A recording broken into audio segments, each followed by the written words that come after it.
Halo sahabat, apa kabar Anda hari ini? Semoga tetap sehat dan bahagia selalu. Kembali lagi saya hadir untuk berbagi cerita soal kisah-kisah unik namun nyata terjadi.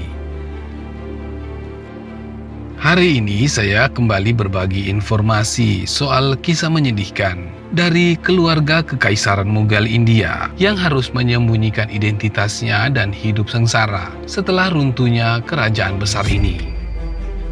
Sejarah mencatat, di bawah Kekaisaran Mughal, rakyat India mengalami masa kemakmuran.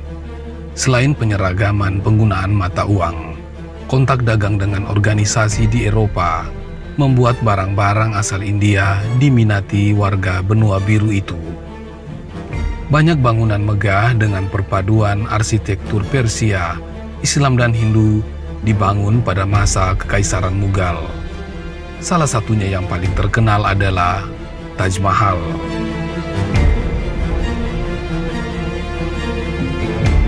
Namun, hubungan terbuka dengan dunia barat membuat kekuasaan kekaisaran mulai digerogoti. Saat Bahadur Shah Zafar dinobatkan sebagai kaisar ke-20 dinasti Mughal pada tahun 1837, wilayah kekuasaannya hanya tinggal Delhi dan sekitarnya.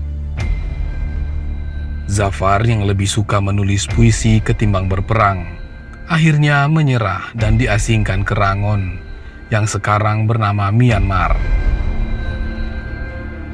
Saat itu, tentara Inggris mengepung Delhi dan menghancurkan perlawanan tentara kerajaan, serta mengeksekusi 10 putra Zafar. 5 tahun kemudian, pada tahun 1862, Zafar meninggal di pengasingan dan dimakamkan di Rangon. Setelah itu, keturunan Zafar pun banyak tersebar di seluruh kota, tak hanya di India, tetapi juga di luar negeri termasuk di Amerika Serikat. Namun, mereka lebih banyak diam dan menyembunyikan status karena alasan politis. Begum Laila Umahani dikutip dari artikel BBC 10 Agustus tahun 2002 mengatakan mereka memilih menyembunyikan identitas sebagai keturunan dinasti Mughal karena khawatir diolok-olok. Apalagi setelah film dokumenter Living Mughal disiarkan di sejumlah televisi yang menyebut sudah tidak ada keturunan dinasti Mughal di India.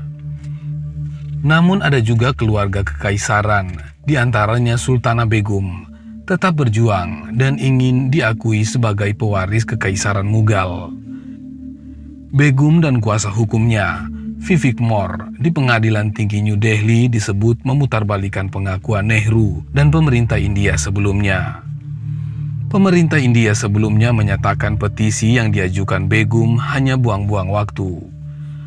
Pengadilan menyatakan Begum dan kuasa hukumnya tidak bisa memberikan penjelasan mengapa kasus itu baru dibawa ke pengadilan sekarang.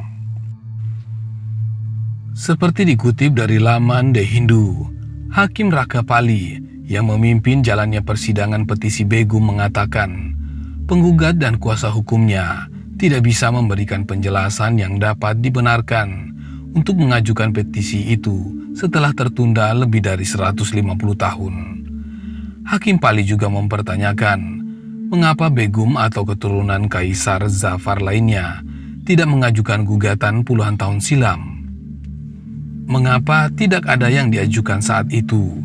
Jika nenek moyangnya tidak melakukannya, bisakah dia melakukannya sekarang? Kata Hakim Pali. Begum dan Moore menyatakan tidak puas dengan putusan itu. Mereka mengatakan Begum memutuskan untuk naik banding dan mengajukan pembelaan di pengadilan yang lebih tinggi. Moore mengatakan Begum telah mengalami kehidupan yang sangat sengsara. Bahkan sebelum menjanda, dia dipaksa pindah ke kawasan kumuh yang sekarang dia sebut sebagai rumah. Tetapi dia tidak putus asa.